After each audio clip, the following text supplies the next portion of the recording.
for every learner.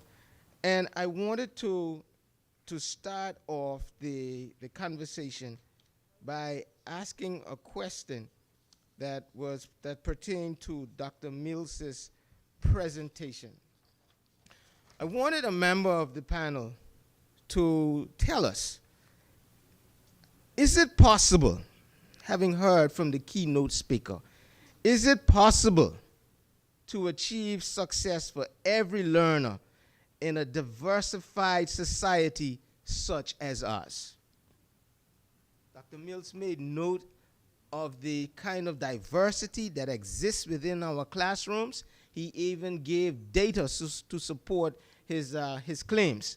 My question to the panel is it possible, do you think that it is possible to achieve success for every learner in a diversified society, in a diversified classroom, such as ours? And how would we do that? What would that look like?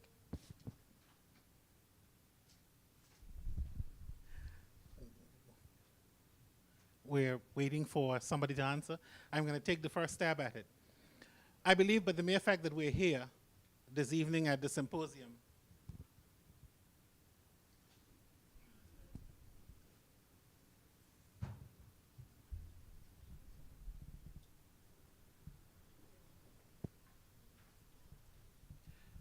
not sure whether you can hear me. Let me see if I can speak loud enough for you to hear me.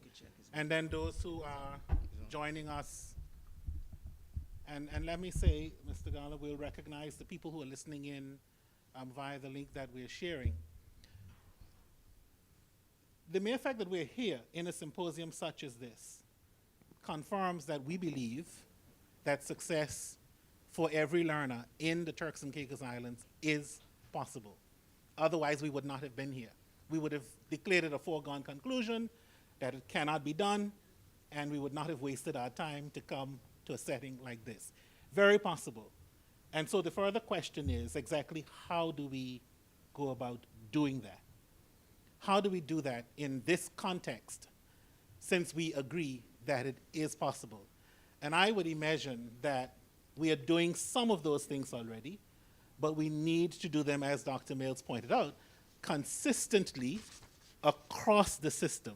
So where we have pockets of success in various institutions, where we have pockets of success in various persons, we need to be able to replicate that across institutions in TCI and see that for everybody who participate in formal education. Mr. Garland, before I stop talking, I want to share the concept too, that when we talk about the learner, we should not only position the learner as the person in the formal classroom.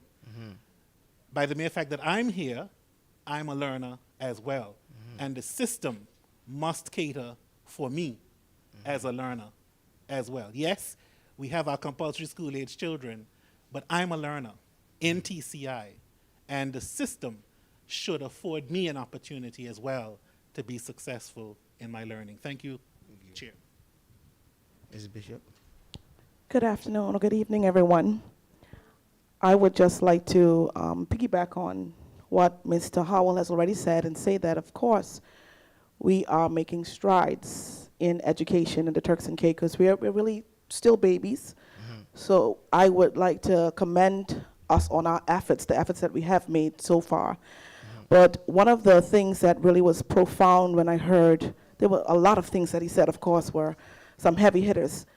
But when he tweaked the term chalk and talk to marker and talk, it lit a spark for me, because I understand, being in the school system, I can relate to what he's saying, not in the sense that we're not making advances technologically, but rather when I consider the fact that a lot of the programming, because my department is responsible for something like option selection, which is streaming the children for senior level, 4th and 5th. And when I look into the fact that some of the programs that we offer are still kind of similar to when I was in high school, I know that there's still much more that we can do, especially in this age where our students are advancing technologically, and you're seeing more content creators, you're seeing more entrepreneurs. Right now, a lot of our students have their own little side hustles and businesses on Instagram. So I think there's room for us to diversify our programs, even if it's just within that portion where we call the pool system. So you will still have your core subjects, but I think we can offer more diversified options in the pooling system. And the second observation that I would like to say is that when I returned from my master's degree, I was met with something that I never thought we would have seen in recent times, where we have one deaf child in the classroom and we have one child with speech impediment. And it's not necessarily that those children cannot learn. It's just what opportunities do we have affordable to them to meet them at their needs. So at this stage, we should have at least one person trained in the area of sign language interpretation, so that even if the child cannot speak, we can still reach the child. Even if the child have a speech impediment, we can still reach the child, because it's not necessarily that they cannot learn, it's just that they can't communicate themselves. True. Councillor Smith and Ms. Dr. Williams, I'm going to skip you because I have questions for you separate. But I want to hear the views from the principal who's spearheading the high school. Do you think that it is possible to achieve success for every learner, considering the kind of diversification that exists in our schools? Good evening, everyone. Definitely, it is. It will take some dedication and intentionality on the part of the education department and the teachers and the school at large, but it can happen. We see a myriad of persons coming into our systems, and over the years, when I heard the guidance counselor alluded to the fact that we should have at least one person trained in sign language, it really resonated with me, because sometimes we do not use the talents and what we already have in the system, okay? Because I hear my good friend laughing there, because we went to Micro 2 and we defied the odds and did special education. And we came back to Turks and Caicos Islands, and there was no place for us to even try to do what we were trained to do. And so we had training in sign language. Don't ask me to do it now. But we had training in sign language back then, and we were anxious to come and do these things. So we have talent. Right. We have skills. We have the persons who are willing to go out there and get what needs to be done so that we can reach all of our learners. So often we just focus on the academia, and we decide to put those aside. Gone are those days when we have to do that. I'm for one who feel that we can reach all. We just have to make that intentional. Thank you very much. Councillor Smith, for those of you who do not know, Devante was one of the national scholars. And so he is recently coming from the education system. And so at this time, I believe to hear it from a student perspective, I just want to ask him this question. From the perspective of a student, do you believe that students are given the necessary tools which will aid them in their academic success?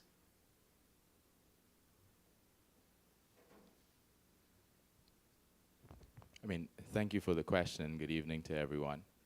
And I must say thank you for allowing me to be here as a part of this panel. The question again, do I think students are given the necessary tools? I would like to say yes, but I wouldn't be 100% honest if I did say that. I think it goes back to the starting point, and I think the starting point Dr. Mills alluded to was we must assess their overall needs, and I think before learning can even start to happen, there are some basic needs that need to be met for children when they are in a learning environment. And for me, I'm not an educator, so pardon me. I am a lawyer, so I come with research, right? And so Dr. Roger Walsh, he's a lifestyle therapist, and he speaks of 8 TLCs, therapeutic lifestyle changes, that should be evident in education environment, and they are these: exercise, diet and nutrition, time and nature, contribution and service, relationships, recreation, relaxation and stress management, religious and spiritual.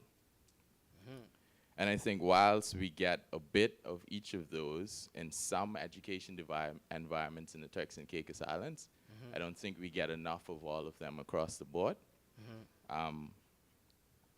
Mine specifically, speaking from, I say, a well-educated or academically inclined student, as they told me, relaxation and stress management is a big one. It was never something I was taught. It was something I had to learn the hard way. And I didn't learn it much until my university experience, where I had to get to a point where I couldn't take it anymore and teach myself stress management. And I think that's a big one in our schools now. So before kids can even get to a point of learning, I think mentally they need to be prepared for that. And if they are going through challenges at home or they're being stressed out in the education environment, then learning will never take place. So in other words, Dr. what you're basically saying then, that is that we have to have some clear insights into what those environmental conditions are like.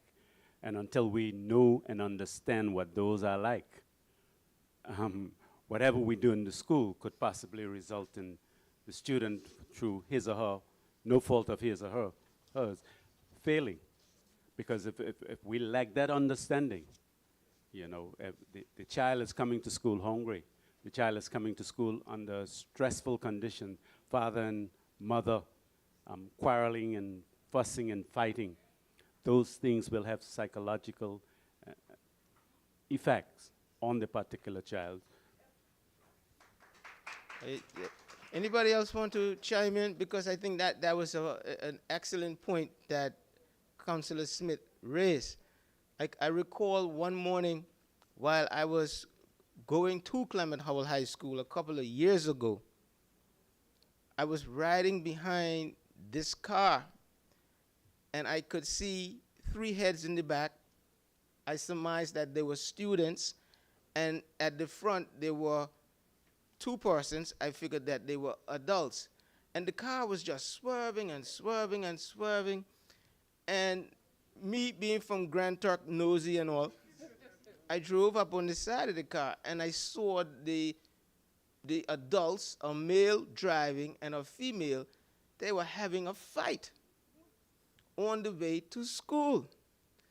And I slowed down and I followed the car all the way to the Clement Howell High School. And I rushed to the car just to find out what was going on. The children were hysterical. The language that was being used in front of those children, the names that the man was calling the woman and the woman was calling the man, I say to myself, there is no way these children could learn anything today. And I intervened, and the man said to me, I should mind my own business. And I said to him, sir, these children are my business.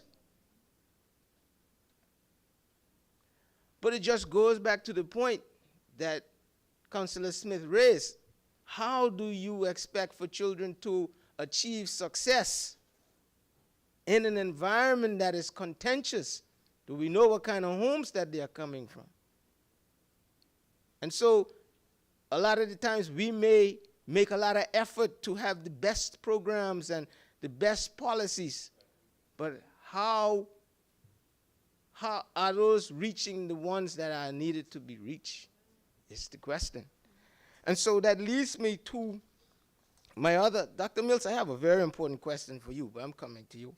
I want to know from Dr. Williams, what does success for every learner look like at the tertiary level? We got a glimpse of what it looks like at the primary school level, thanks to Dr. Mills, and also at the secondary school level.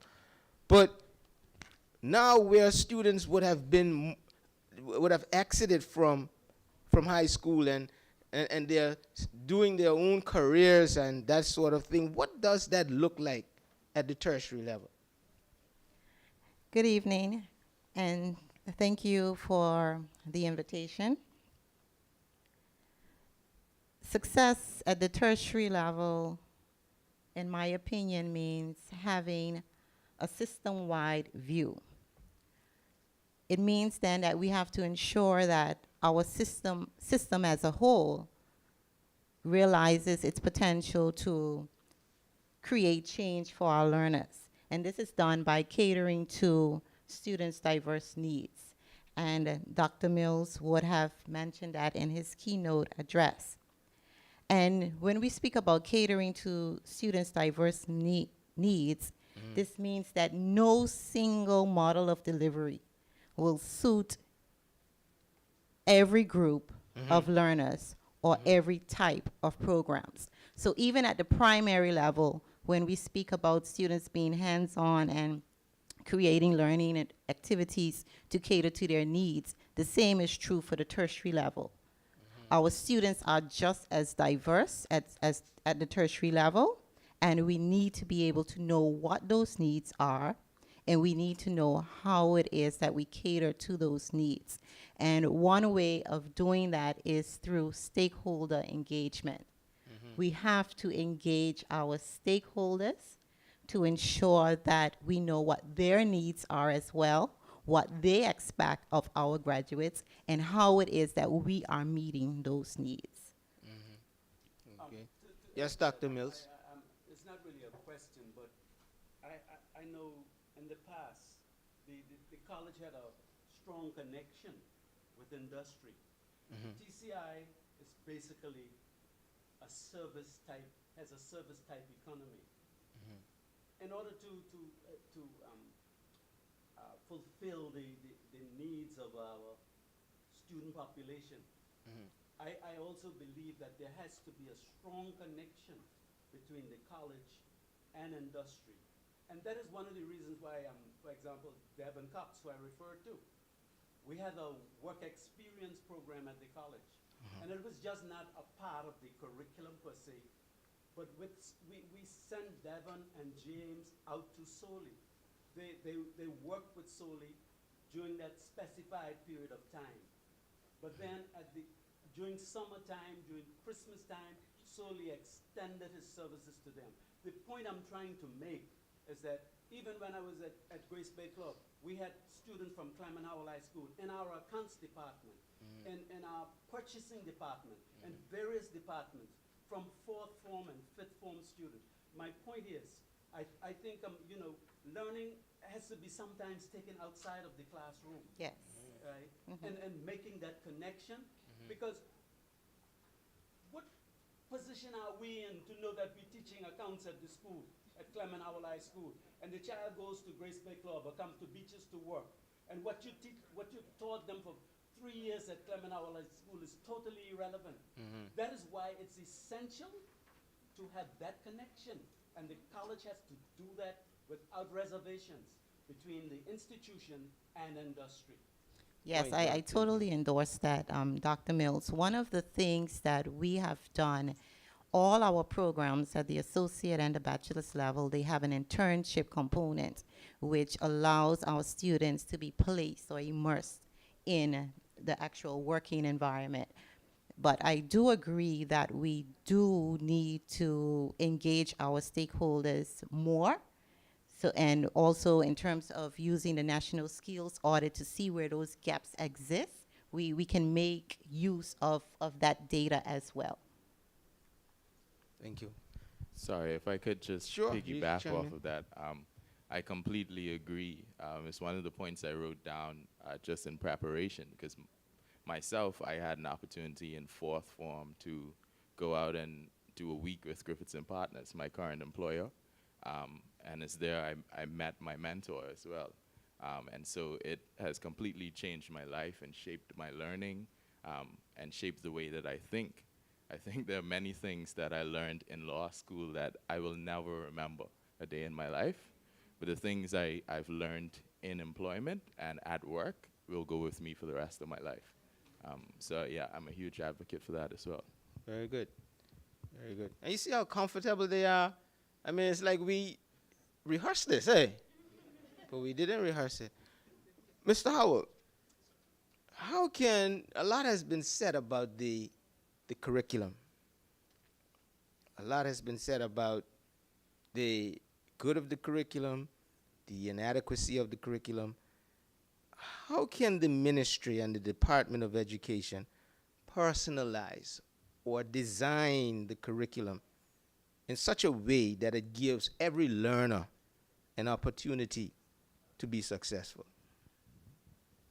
That's a tall order, Mr. Garland, in terms of personalizing the curriculum. I don't know that it is at the ministry or the department level to do. Dr. Mills mentioned in his presentation that it is within our purview to ensure that there is flexibility in the curriculum. And the curriculum here is talking about a particular program of learning. Because, of course, you can appreciate that curriculum could also refer to how a school is structured, what the school offers its students in terms of programming.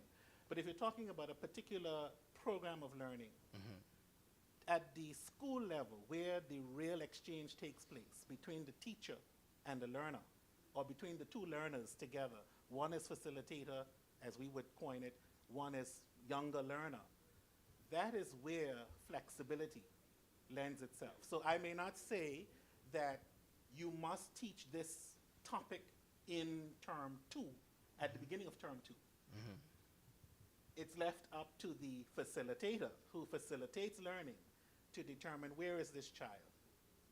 What are the needs of this child, the learning needs of this child? How can I best facilitate that? Right. Now, of course, let me not run away, because I'm sure there are people who are listening that will say, or teachers who will say, well, how do you do that in a crowded classroom? Because that's the next question. How do you allow for flexibility That's right. in an environment where you cannot reach the individual learner, or where the teacher feels that time does not allow him or her to meet the individual needs? We've had some creative examples of how that's done. And when I hear teachers who taught me in the 70s and early 80s talking about classrooms with 30 children, you kind of say never. But they had classrooms with 30 children, and they managed it. I think there was a closer connection between the home and the school at that time. And one other thing that happened to allow that, or to enable that, was that there were this kind of, or this presence. The teacher that you saw in the classroom was also the Sunday school teacher, was the choir director, was the person doing something somewhere else. So you always had this encounter. That's right. And you had this person who looked out for you. Moderator, if you allow me, just to move a little bit more on something that we've spoken about. Dr. Mills spoke in terms of the work experience, and I think Mr. Smith spoke in terms of the kinds of exposure that we should have. We would want to envision a system that allows for work experience as a part of the program of learning.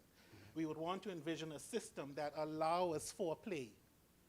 So that it's not only that the guidance counselor and the social worker would visit home and they know what's going on, but that within the program of learning, there is time afforded to the learner to relax. My God, could you imagine? True. We'd say children are wasting time in schools that allow them an opportunity to relax. True. When we were sharing this notion of play as a key part of the early childhood experience, parents thought we were talking foolishness. Children learn through play. True. And if you have very young children seated at a desk looking at a chalkboard or a blackboard, even if you're using marker, Dr. Mills, all of the time, that sort of box them in. When you allow them to play, and when you allow them some level of freedom, you can culture that learning. You can facilitate that learning. And I think that has to be a part of our vision for what the future of education provision would look like in TCI. Thank you, moderator, Thank you, for Mr. the Howell. Ms. Walken, let me hear from you. Let me hear from you. As a principal, how do you believe the department or the Ministry of Education can personalize or design the curriculum in such a way that it gives every child an opportunity to be successful? Okay, the curriculum, sometimes in schools, we look at the curriculum as this, I don't want to say Bible, but we look at it in such a way that if I don't follow it verbatim, then I'm Yes. not going to be getting done what I need to get done. We've got to move away from that. Like Mr. Howell say, and I agree with him, we cannot personalize from above because each child is unique in their own way. Right. And as a teacher, you've got to know your students. You've got to know who's in front of you. Right. And if you know that child, if you know, you've taken the time to learn, to realize how that child learns, then you're able to take that curriculum on the school level and make it work for you and your classes. Okay? So a child, you may have a diverse set of children in the front of you, and you will have to think, how can I reach each child? So I have got to know each of my students, the background that they come from. I have to know, and I really like what I heard Mr. Smith said, because sometimes we do not listen to the child. Okay, we talk about stakeholders and we axe out the students. Cannot happen. We have to listen to the children. So when they come and they say, this has happened or this has happened, we must facilitate. Okay, and when we do that, we're beginning to know them and we can tailor our instructions based on the curriculum to suit their needs. So, number one, we've got to know our students. And then we have to be flexible enough to know what will make them learn and then cater our lessons toward this. Okay, in my days in the classroom, I remember there was this particular student, the same student Mr. Mills alluded to. We could not get that boy to learn anything. And I would go home and stress, how can I get this child to learn? Until one day I was playing some music in the classroom. And he came in and he knew all the words to the music. So something went off in my head. I said, okay, this child can learn through music. And I immediately, the reading, the math, I put everything into music. I went and looked for all those rock and learn with phonics way back then. And before I know it, the child was beginning to read and beginning to understand. So we've got to know our children. We've got to know them. And then when we know them, we can take the same curriculum and cater to their need, personalize it on that level. Thank you very much. moderator. You wanted to say something, Mr. Howell? Sure, Just sure. quickly though, at the ministry department level, I'm not sure that my voice is carrying on these. Anyway, at the ministry department level, we must also give the flexibility to schools to do that. Because teachers will say, my principal is expecting that I would have covered this material by a certain time. And if I don't, God help me. So we must, as in administration, allow for that level of flexibility within the system, provided, though, the information is authentic. It cannot be that Johnny isn't learning. Right. It has to be that this is where he is, these are the things we can do, here is the time that I need. And so as long as the information that we're getting is authentic, the system must be able to allow for that flexibility. Thank you, sir. Yes. Ms. Hamilton, when we talk about success for every learner, we are not just talking about academics, but we are also referring to students' social and behavioral development. How can 21st century schools ensure that students are equipped with the necessary social graces and deportment during their tenure in school? Thank you for that timely question, Mr. Garland. I do believe that it is time that we reshape the disciplinarian view of handling behavior and social issues in the school. And I say this because at one point in time, Mr. Howell probably could have caned a child and it would have been nothing. If we try that now, the child might take it back and give you a run for your money, realistically speaking, because every child is now aware of their rights. And that's at the tip of their tongue every time. So we can't go back to our old school system of disciplining children. What we have done, I would speak of what we have put in practice. What we have done instead is to reshape the idea. You can't get rid of discipline, of course, but to reshape the idea of this rod-only type of addressing social issues and behavioral issues. And we have introduced, we even renamed our entire team. We do not call it the disciplinarian team anymore. We address them as the behavioral modification team. And here's why. It might just be an issue where I'm not learning because of all of these factors that we have already discussed here this evening, right? And you're correcting me when all I probably needed was love. All I probably needed was an ear. And if we continuously look at the behavioral challenges as the main issue instead of looking at why is a child acting out, we'll never get results. And I would use an example at the Live and Lead session some weeks ago where they showed an example of a teacher who had a child and he was always displaying tics in the classroom, and all of the other teachers just looked at him and say, this child is disruptive, this child is causing a distraction in the class. You know, what's wrong with this child? They'll take the child and they'll send them to the principal or whatever disciplinarian team. And one teacher took the time and observed the child and called him. So automatically, he was told to sit on his hand, so he thought that he was in trouble. And so he went to the table thinking that he was in trouble, and the teacher honed in on his innate abilities and said to him, you are not a child with behavioral issues, you are a drummer. So his tics was actually something that of him demonstrating what was his innate ability. And so he gave him a pair of sticks and he's now a successful drummer. So what we've done instead is to look at how we can address behavioral issues holistically. So we have implemented things, I had to write down some of these things. We implemented things such as the conduct report because accountability works. When you show a child that you're interested and I just want to see your progress, they tend to do a little bit more than if you say you're just bad. Right. You're just outright bad. There's no such thing as an outright bad person. There are things that happen to the individual that cause them to spiral. And then we have in-house suspensions. I can tell you one thing. If you want a child to stop their behavioral issues, put them in a kitchen and let them wash dishes. You'll see how fast they say, okay, I don't want this issue anymore. I don't want to be back in a situation anymore.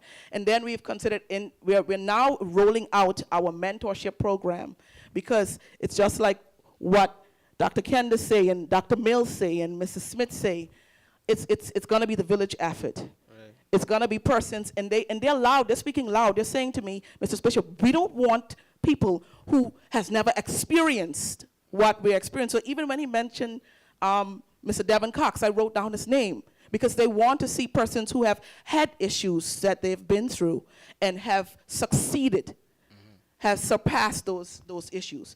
And the last thing we also do is a rollout intervention, a pull-out intervention. Okay. One of the times we did what is called Saving 21, where you just isolate them, not saying that that you can't be taught, but just to address the issues at hand on a one-to-one level so they know that we're concerned and we care. Right. Dr. Candace, I know from a tertiary perspective, you would have anticipated students coming into the institution with certain qualities, values, certain expectations. And I want to ask you the same question. When that doesn't happen, because it's hard to encourage students to learn if they are not disciplined. And so I wanted to ask you the same thing from a tertiary perspective.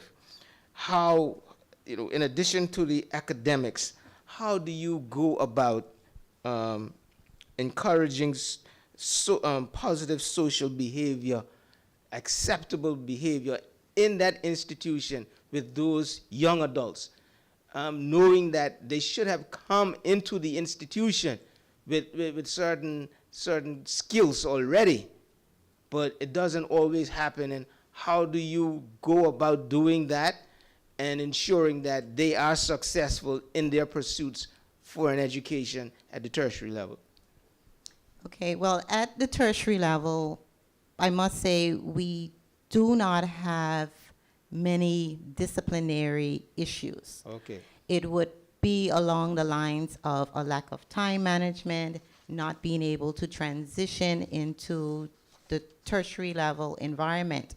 So one of the things that we do, we have academic advisement. So each student is paired with an advisor. And at the beginning of the semester, you meet with your advisor, and the advisor would review your grades with you, would give you some tips. You would share whatever concerns you have as it relates to that, and a plan of action is put in place for you. Mm-hmm. I would say, though, that more can be done outside of the academic arena. Right. In terms of the social aspect, in terms of the emotional aspect. And one of the things I would like to see done at the tertiary level is perhaps the introduction of a student support service. And this here will cater to all those other areas. And I'm hoping that with the recommendations that come out of the restructuring of the organizational restructuring of TCICC, that we would see that added to the list. Right, thank you. And I just want to highlight for the listening public and for those who are here that we do have a positive behavior policy that is currently being implemented in our schools. And it is a policy which focuses on an amicable way of disciplining students by reinforcing positive behavior that is demonstrated by students. I'm on my last round of questioning. I could see, when I first look at my panel this evening, they look so fresh, but look at them now, they're looking a bit worn, right? Dr. Mills, I wanted to ask you this question. The theme, success for every learner, does not discriminate. In fact, the theme suggests that learning takes place, or the learner can gain success from the cradle to the grave. I know a lot of what we have discussed here this evening pertains to students of compulsory school age, 4 to 16, and also students who would be in tertiary education.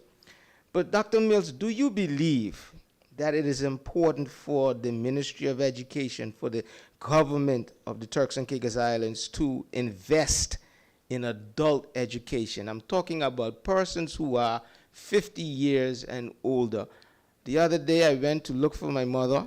She is 78 years old, and she was filling out a scholarship form. And I'm thinking, where are you going with that? And she wants to learn. She wants to learn. She has a thirst for knowledge. She wants to write books. She wants to write poems. There's so many things that she wants to learn. I'm asking you, Dr. Mills, and other panel members, you can give your insight. Do you believe that it is important for the Ministry of Education and by extension the government of the Turks and Caicos Islands to invest in adult education, and why? I don't know if Mr. Howell was around, it's probably not around, but I don't know if Mr. Howell was in the department at the time, but, sorry, I forgot. 1, 2, yeah. I know some years ago, a consultancy was done on that topic, looking at policies and strategies to enhance adult education. I can't remember who was, I don't know if you would remember, I can't remember who were the consultants, but it is essential. But one of the first challenges we face in the Turks and Caicos is that many of our adult learners believe that when they have reached a certain age, that's the end of it. We have a challenge now with the mindset, changing the mindset. And I know years ago, Michael Manley did it in Jamaica with, I forgot the name of the program, but, sorry? Jamal, right, you know. And there was strong resistance. But it goes back to the point that I was trying to make this afternoon. A significant number, there are two things. A significant number of our parents lack, I don't have the data to show it, but from experience, lack the basic skills. So the first thing we need to do, yes, it is essential, we have to look at that area. Now, how are you going to get a 60 or a 70-year-old come to an evening class in the afternoon to teach him how to read and write? That's a big challenge. Exactly. It's that changing of that mindset. And if the country is going to go anywhere, that has to be addressed, right? And so I think it's a ticklish area in one sense, but I think what has happened is that we now have to find out what is it that persons in that age group need. For example, they don't want anything that is a year old or 2-year-old. Right. I mean, sorry, a 1-year-old program, a program that is going to run for 1 year, or a program, they don't want an extended, they want something that is quick and easy, right? So this is where we also have, in order to address that matter, Yes. we have to look at our community college Right. in relation to adult education. The focus of the college should not be Grand Turk and Providenciales. We have high schools, and I've been making this point from 1997 when I joined the college. You know, we still see government schools as separate entity. The college cannot be divided from Clement Howell High School. Why is it that Clement Howell High School cannot be used as an extension of the community college to address literacy and numeracy issues, or you have our technical vocational department there teaching adults, those guys who who are electricians, enhancing their skills. True. Why can't it be done in North Caicos? Exactly. Why can't it be done in South Caicos? Little short computer courses and so forth. So the community college has to take on that particular role. So in other words, what we need to start doing now is, and I think that consultancy that I referred to, I know I had it somewhere knocking about in my archive, but that consultancy identified certain areas of need that is relevant well, it was relevant at that point in time. I still believe, and I still believe even today that it's relevant, especially numeracy and computer-related skills. You know, those are two areas that come from the top of my mind, that come out immediately, that we can actually use to further adult education. That's all. Anybody has any final thoughts on that particular topic?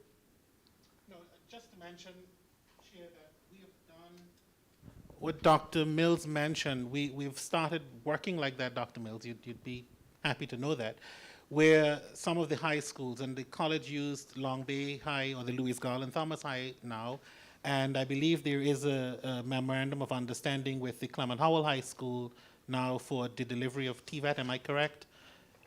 Yes, no, yes. So that partnership is working. I believe, well, Dr. Malcolm is here and she can speak, but the college is also looking at being able to set up in such a way where they can deliver virtual classes to the other islands and have persons participate. And it could very well be that the schools, albeit it'll have to be evening programs, could be used to facilitate that. Yes, I'd like to endorse that because the college did reach out to Raymond Gardner High School concerning virtual programs in the afternoon, but we're yet to see it happen, so hopefully it will soon happen. And there is a market for it because the industry, they would want to train their personnel, and they want them to be trained in computer technology, and some of them need the same literacy and numeracy. So yes, it's an avenue that I know that they are working on. Mr. Chair, those were just two areas, but when I look at a good young man here from North Caicos, a teacher at the Raymond Gardner High School, you know, a talented musician. I mean, Louise. yeah, Louise Garland, sorry. You know, the point is, he's a talented musician. Right. And music, almost every hotel in this country invite a musician at least 2 or 3 nights of the week. Right. I mean, it's a profession now. Right. These are some of the areas, because we're talking about students not only in the academic sphere of things, right, but in this area, you know, every night there's a different musician at different hotels playing music, entertaining guests. And guests come here to get that kind of experience, right? And when is a Turks and Caicos Islander, it makes such a significant difference to our guests. And it gives that particular student who may not have gotten 10 or 8 or 6 or 7 CXCs, but this, you know, that sense of achievement. The same thing can happen for adults. Right. You know, I mean, I know we're dealing with adults. The same thing can, because I'm sure there are a number of adults who want to enhance their musical skills in the Turks and Caicos Islands. Like, look, your mom, I've spoken to her about the same thing. There's this writers' society in the Turks and Caicos. I mean, you have writers emerging left, right, and center. That's true. Right? And it's time we have our own writers, right? Which is another top profession, right? Writing books, producing information about the Turks and Caicos Islands, because a lot of people think that, oh, there's nothing about the Turks and Caicos. Man, this country It's rich with history. Rich, especially in our history, you know. And if you know, if our story be told, it will change the mindset of many persons, not only our people, but our visitors here alike. Yes. And you know, that is the reason why we cannot forget about our adults. A lot of the times after they've retired, it's like they're forgotten. And these people have so much knowledge and so much information. They are living history books. But how often do we tap into their minds in order to familiarize ourselves or enlighten us? And so when we talk about success for every learner, even though much of our attention spent here this evening would have been in reference to the compulsory school age and those persons who are at the tertiary level, we cannot forget those persons who are adults, because they are also learners. They also want to learn, and so opportunities must be provided for them, and also for them also to learn. And so we're going to wrap up now. I'm going to ask each panel just to give a brief perception about this evening's discussion based on what we highlighted about success for every learner. And I want you to personalize it. What does it mean to you in one sentence? What does success for every learner means for you? And I'm going to start with Mr. Howell. Success for every learner, to me, that the country, I'm not talking Ministry of Education and Department of Education now, that the country organizes itself in such a way that every resident has an opportunity to pursue their dreams and to realize those dreams within the context of the development of the country and what the country hopes to see for its residents and citizens. Thank you, Mr. Howard. Ms. Hamilton? Okay, success for every learner to me means looking at the student in totality, holistically, considering all of the social issues and how it affects their learning environment. It means a partnership with both parents, teachers, churches, and especially community personnel. Because I want to give a little bit of a hint here, just to tickle Mr. Howell while I have the entertainment also of the minister. One of our children would have hinted to me and say, it's not necessarily that I do not want to do better. This is somebody who would say it's problematic. He said, the thing that you guys are missing is that a lot of it is community. A lot of it is community driven. And even though I want to get out of certain things, the community nurtures me. It's like they're training them as curious. So they're raising the next protege. So we need to delve more into the education of the community to let them know how crucial their involvement and the contribution that they invest into the students are. Thank you. Thank you for those profound final thoughts. Counselor? I'm obliged. I'll end where I started with Dr. Roger Walsh. And he said something that was very profound that stuck with me. And he said, much of education is oriented, for better or for worse, towards making a living rather than making a life. And I thought that was very profound, and it leads me to this. Ultimately, it's a question about purpose. What purpose does our education system serve, and is it fulfilling that purpose? For me, the purpose is to groom and prepare individuals to be functioning members of our society. And that is more a question not only of education, but it's also a question of health. It's also a question of happiness. It's a question of creativity.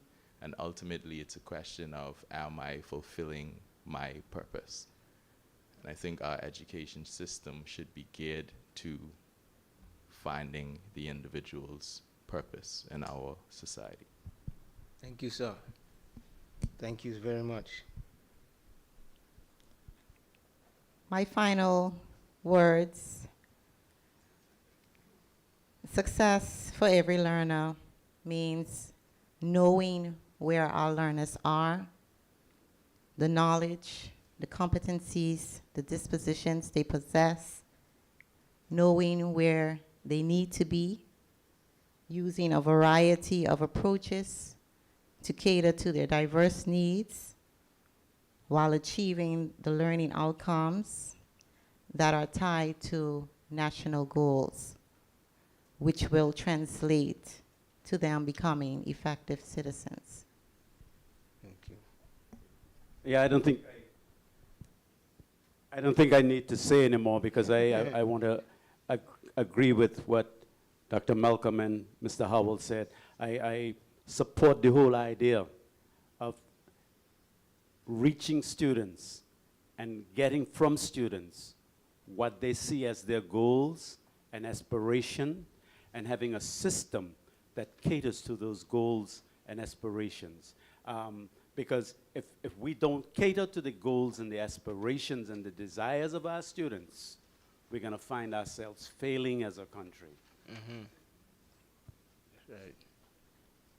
For me, success for every learner means that you take in consideration every person, regardless of age, regardless of nationality, regardless of disabilities, regardless of any challenges that that person may display, or we perceive them to display, I feel we must take consideration of the whole individual and do not leave anyone out. Okay, so if we want to say success for every learner, then we've got to take the whole spectrum, from the gifted to those that present challenges. And then we must put mechanisms in place for us to be able to reach these learners so that they can go on that road to success. Thank you very much. And I want audience to give our panel members a round of applause. I think they have done a very, very good job. And I now call on our Minister of Education, Honorable Rachel Marshall Taylor, to give her final remarks. Thank you very much. And I think it was such a healthy discussion this evening. I've jotted down, I couldn't stop writing. But I just want to take this opportunity to say to the persons who have been a part of the panel that we will definitely, as the ministry and department, use the information as much food for thought and actually put mechanisms in place to address it. But I think at this time, as the minister, I need to say a little more of what we are doing based on the discussion here today. As it relates to the early childhood, and when we think about early childhood, we take into consideration those students from as early as 0 to 6 years old. So I want to make mention of what the ministry is currently doing. And just late last year, we have been able to partner with UNICEF and the Caribbean Development Bank. And what we have done is develop a national screening, referral, and early intervention system for our students of 0 to 6 years old.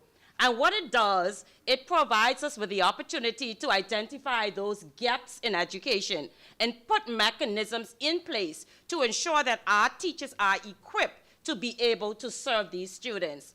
And just the other day, the Ministry of Education, in collaboration with the department, introduced our teachers to the teachers' licensure policy that we will be taking to cabinet very soon. And what it does, it gives teachers the opportunity to identify where they are and look to see how they want to improve themselves. So therefore, I said to my teachers, and I said especially those persons that we refer to who have done that course in early childhood at Michael Teachers College, they came back and they weren't really able to utilize those skills. So what we're providing for them is an opportunity for them to look at autism, which is a major challenge among our students. And if it is autism that they want to specialize in, we will provide that opportunity for them to seek training abroad so that we can definitely be able, like Mr. Mills always alluded to, train our own people to be able to help our students. So I'm very pleased for the early screening and prevention. And then we have actually had, what I liked about what I saw in the presentation done by my director is that we utilized the skills that we had in country. We looked at our education, or Dr. Kieran Williams, who is actually the EEO teacher for development and training, our early childhood teachers, the special education teachers. So they came together and they came up with the instrument so that the teachers were trained as to how to deliver. But what I liked about it is that they also trained parents so they too can understand what the tool entails and what teachers are actually doing to assist their students. So that I think that is something that I really needed to mention. And then I made some notes here too as it relates to student support services. And that is what the Guidance Council alluded to. And then I saw Dr. Kendi smile, because actually I mentioned earlier that we are currently doing a review of our TCICC. And we have had the first draft. And these are some of the recommendations that are coming out of the review team, looking at those kind of support for our schools. Now, another thing that I must mention, it speaks to lifelong learning. And Ms. Malcolm mentioned earlier about the skills audit. And I was pleased to note that they gave the review team an opportunity to look at the skills gap document and ensure that we are able to address it in providing opportunities for the community college. And I was able to look at the skills gap, and what I really looked at is our lifelong learners who are currently on the job and some of the skills that are lacking. Skills such as team building, something as simple as that. So what we are doing through our community college is, yes, based on the first draft of the review team, we are going to have short courses offered at the community college. See, I'm not able to come out and say all of that because what we are going to do is going to be based on the recommendations. So, but I'm also pleased to say that prior to the team going forth with their discussions, what we have put in place, and I'm so pleased, where my PS is here? Yes, I'm so pleased for the vision that we have in the ministry, because what we have done is actually put in place human resource manager for the community college, quality assurance officer for the community college, the TVET dean at the community college, and we also talk about opportunities for TVET to be developed throughout the Family Islands, and Mr. Baxter is here. So that is actually what we're doing. And our first cohort of students was about 66, and they looked at various areas that are lacking in our sector, and that is what TVET addresses. I hear about the success stories that were depicted by Dr. Carlton Mills, and it is so true. And Ms. Thomas, I do remember my first couple of weeks in as the minister when the TVET policy was communicated to me. And when I saw the easy transition of CVQ into TVET, there was hope.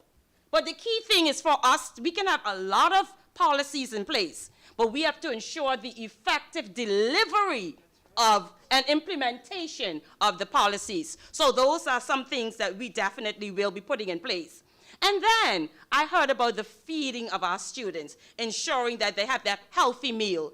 So currently what is happening is that we have a pilot program that is addressing a feeding program into some of our schools. So that is what we have done with early childhood, making sure that we address those needs and concerns of our students. There is so much more that I want to talk about. And I think with Education Week, it should give us the opportunity to highlight our successes, highlight what we are doing so that people in the country can be actually aware. But it's also important for us to ensure that there is adequate funding behind some of the policies. And I know my PS must be there clapping his hands away. I wish the Minister of Finance was here. But you know what I'm glad for? I'm glad that the AG is here. So when I continue to fight in Cabinet, we can have the necessary funding in place so that we can ensure that there is success for every learner.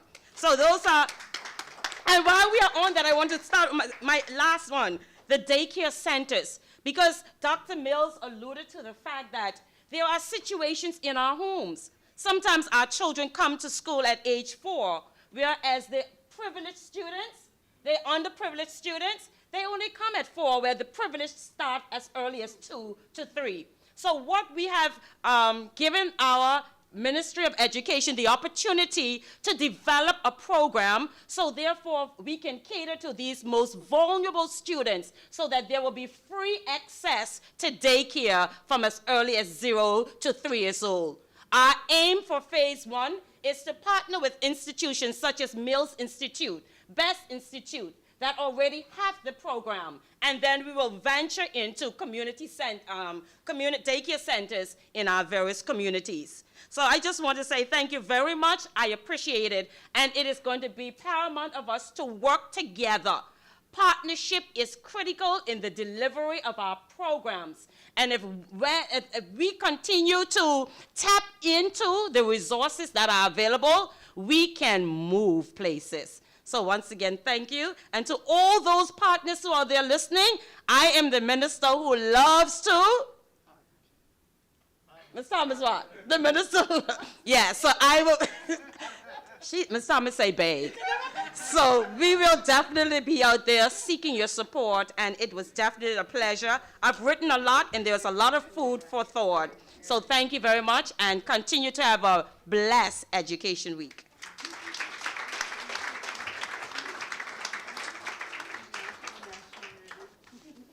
Dr. Mills, I thank God for you dragging this young lady out of sweet tears. Thank you, sir. She could cook.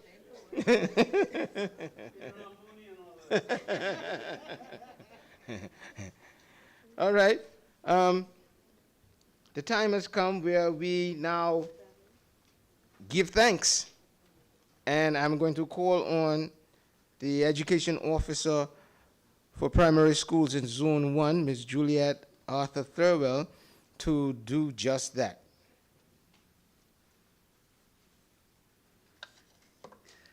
Good evening, everyone. Like Dr. Mills and Mr. Garland, I too have scriptures. 1 Thessalonians 5, verse 18 challenges us.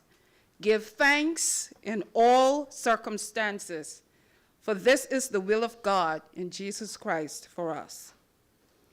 I stand on behalf of the Honorable Rachel Taylor and her team in the Ministry of Education, Labor, Employment, and Customer Service to extend thanks for the success of this symposium under the theme, Success for Every Learner. I first give God thanks for all that he has done, and particularly for allowing us the opportunity to ably deliberate on such a topic. It is my hope that our views and suggestions do not remain here this evening, but be implemented effectively in our schools with the aim of bringing success to every learner. Mr. Garland, thank you for so intently moderating such an engaging symposium. Your questions were well-directed and timely. Mr. Rainwell Lewis, who I apologize for not being here tonight, we are grateful that you encouraged the Planning Committee to add something different to our Education Week activities. Thanks to you and your team of vice principals for meeting the logistics of this event to ensure it was a reality. In the same vein, I would like to thank the Minister of Education, Labor, Employment, and Customer Service and her team within the ministry for supporting this request to promote the symposium and for funding the same.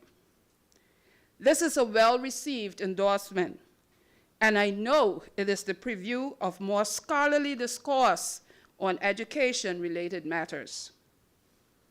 The success of this evening rested on the willingness of a group of individuals to accept the invitation to form the panel for such an important discussion. Listening to their intelligently constructed views and how passionate they were in delivering the same has been a learning experience. Much food for thought. Dr. Mills, our keynote speaker, and all of the esteemed panelists, thank you. Thank you for your time. Thank you for what you have added, and we do appreciate your thoughts on this topic. To everyone that accepted an invitation, thank you for blessing us with your presence and sharing this evening's experience. I trust that you count your experience here this evening as well spent. Should you have comments or recommendations regarding the discussion that you heard tonight, feel free to forward those to Mr. Rainwell Lewis at rglewis@gov.tc. That's rglewis@gov.tc. Profound thanks is extended to the Beaches, Turks, and Caicos for accommodating this event. Thank you, Ms. Tanya, if she's in the room. Thank you, Ms. Tanya Swan, Director of Sales, Groups, and Conventions, for being so helpful throughout this process. Thank you, Mr. Greg Bean, for providing the service that enabled the live stream to be realized. You have also provided an avenue for future actions by setting up a YouTube presence for us to make the ministry more accessible. Our musical items have been inspiring, and so special thanks is extended to the performers and the teachers or the teacher from the respective schools that prepared our students. Young people, we trust that, yes, in a few, we trust that you listened carefully to the discussion and can take something to share with your friends. Let's give them a round of applause. They were exceptional.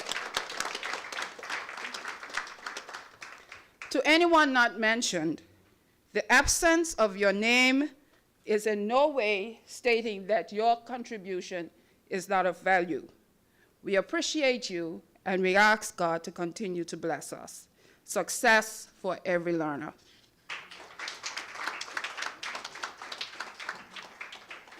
And that brings us to the end of our program. Success for every learner.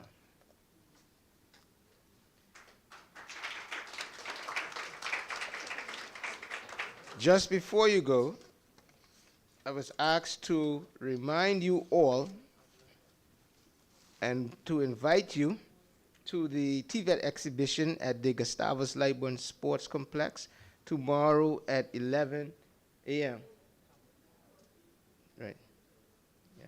So that is the TVET exhibition at the Gustavus Lightburn Sports Complex tomorrow at 11 a.m. So see you tomorrow at the Gustavus Lightburn Sports Complex. You are all welcome.